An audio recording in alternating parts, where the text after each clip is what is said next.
Going here. Real special guy. He's performed at Yuck Yuck's Absolute Comedy and this year competed in the Comedian of the North. Guys, give it up for Luke Lynndale. Oh my God, yes. Hey, I'm back! Woo! How's everybody doing? I want to talk about the weather for a minute. What the fuck is going on? Like 2 weeks ago it snowed, and so I got all my winter stuff out. And I was like, you know when you make that turn, you take out your winter boots, your winter jacket, you're like, that's it, I've made the turn because it snowed. And then it fucking goes away? How is it going away? I made the turn. Get colder, not warmer. I've taken out all this stuff, I can't go back, I can't look at it. Like, you know what I mean? Like a couple days ago it was 9. What am I doing at 9? I don't know what to do at 9 anymore. Like you forget. I don't know what to do. I'm supposed to go backwards and get a fucking spring jacket? What am I doing? I'm not get the toque out and the mitts out. Fuck you, man. Get colder. You gotta beg for something you don't want, you know what I mean? I don't like that. What I don't like about the winter too is when you watch the weather, when you hear it, you know, they'll say like, oh, it feels like -17. Drop the feels like thing. Just drop that shit. It's fucking -17. It's -17. I go outside. Hey, how cold is it? I'm fucking cold. It's -17. It's not fucking feels like. This is what it is. Just screw that other part. Leave it alone. How are you feeling? Oh, I'm sad. Oh, do you just feel like sad? No, I'm fucking sad. I fucking bumped my toe. I'm sad. Oh, doctor, how are you? Oh, well, you pancreatic cancer. How do you feel about it? Feels like I'm upset. No, you're upset. You're gonna die. It's disappointing. I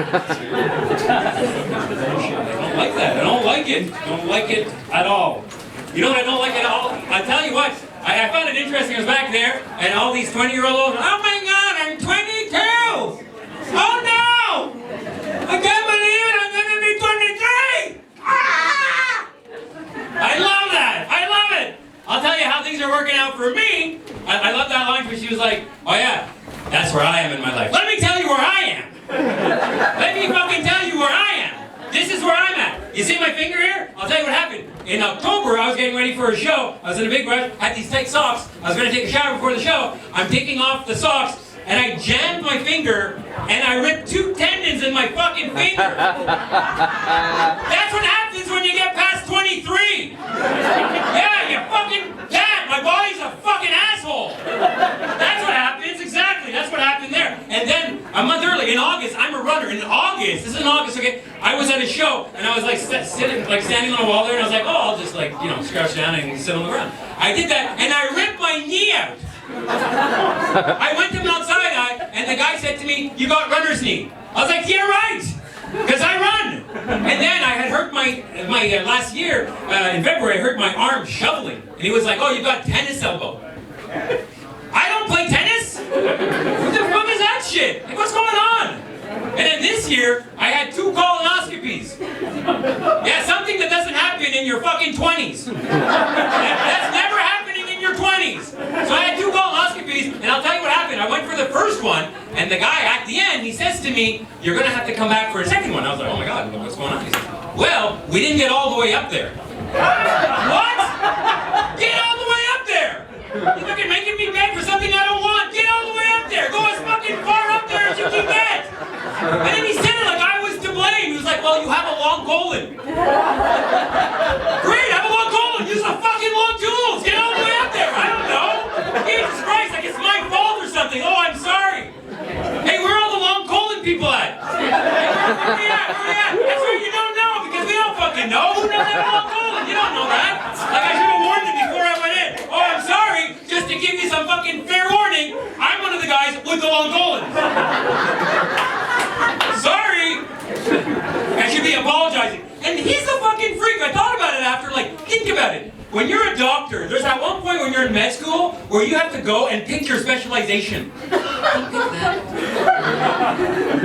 Oh, you could be a brain surgeon and operate on people's brains and like get them to be lucid and stuff. It's amazing. Or you could be a heart surgeon, make people live for another 20, 30 years. Or you could just dig up people's asses all day long. What would you like? Oh yeah, I'll do that. I hope it's not long.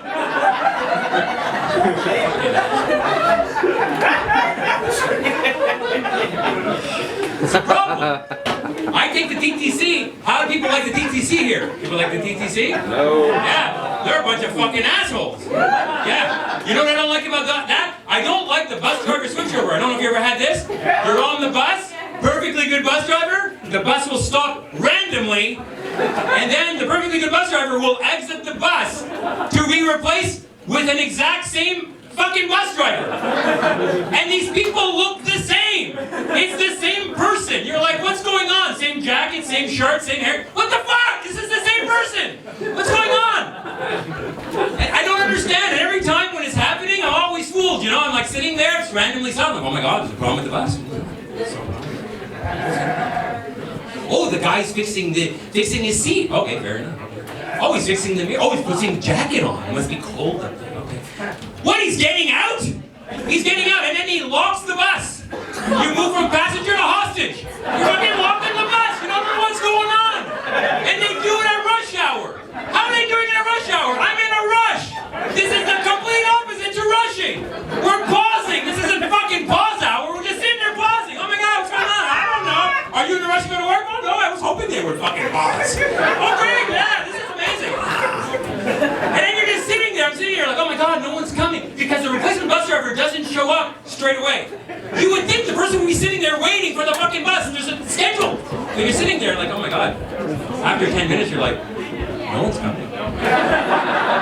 Holy fuck, I'm stuck here. I'm just like a fucking hostage. And then they tell you that the reason that they lock the bus is in case someone steals the bus. However, everyone on the bus could steal the bus. And we have a fucking perfect motive. We're in a rush. What the fuck? Let's go.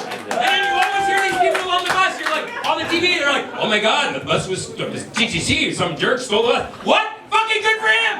Steal the fucking bus. Fucking bricks, fucking bus driver. Teach those fuckers. Christ. All right, I'm going to tell you the story before I go about so I'm married, and I've been together with my wife for 20 years. Well, we've only been married for 13. It took me 7 years to propose to her. And I'll tell you what happened. What happened is I had the idea that I would have like this big surprise. You know, I wanted to be a big surprise. I wanted to be really like special. You know what I mean? Like outdo all the other guys. You know what I mean? That's a big thing. So what happened is 2 years into the relationship, I bought a ring. We were going to the Dominican Republic, and on the plane, I was like, oh my God, this is gonna be great. You know, on the beach, proposed, big surprise. She turns to me and she says, my best friend thinks that when we get to the Dominican Republic, you're going to ask me to marry you. And I thought, no, I'm not. We're fucking done now. We can't do it now. That's it. 4 years later, yeah, so 4 years went by, and then during those 4 years, I realized I'm not an ideas guy. So like 4 years go by, and then she's like, hey, let's go to New York City. And I thought, oh my God, this is it. This is perfect. Go to New York City. She plans it. I just slip in there, plan it. I just bring the ring. Boom, surprise. So we end up, she wants to go to a restaurant in Central Park. I'm like, oh my God, that's awesome. How romantic, right? So anyway, so we go there in Central Park. Anyways, and then we're in there, but in one of these tight restaurants in New York City, where it was so tight, I was afraid that if I asked her there in that restaurant, I might be marrying someone at a different table. So I couldn't do it. I was like, oh my God, I can't do it here. I gotta wait, you know? But I could feel it slipping away, so we get outside, and I go, oh my God, what can I do? Oh, we'll take a buggy ride, horse and buggy ride around Central Park. That's romantic. Yeah, we'll do that, you know? So anyways, so I go, hey, let's do that. She's like, nope, allergic to horses. So I was like, okay, what we'll do is we'll just go to Central Park. We'll walk around Central Park. I thought, we'll ask her right there in Central Park. So she says, and I don't know if everyone knows this, but in Central Park in New York City, it's pitch black at night.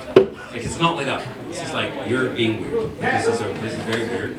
I'm like, come on, you know. And like when someone's saying that weird to you, the more you're encouraging, like the more it gets weird, right? Like, oh, come on, this is gonna be fun. Anyway, so she agreed, and so we're in there, and all of a sudden, there's a spot lit up. I'm like, oh my God, this is my moment. It's taken me 6 years to get here. I gotta do it here. This is my moment, you know. Then I realized, oh my God, it's lit up because they dug a hole in Central Park, and there's a construction zone right there. So I had to propose to my girlfriend at the time at this construction zone in Central Park, and it takes me 6 years to get there.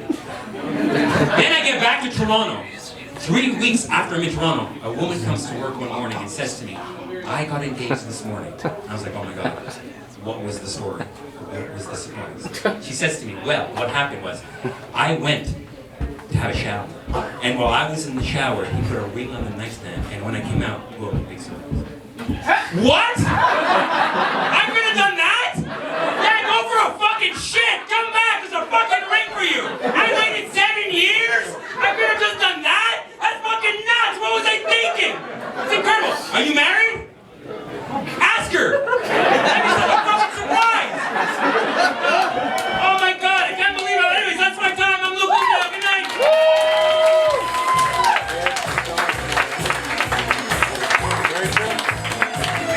Luke Lynndale and his sexy long coat and his great engagement story. Very good. We're gonna mix it up a little bit right now. Are you guys ready for some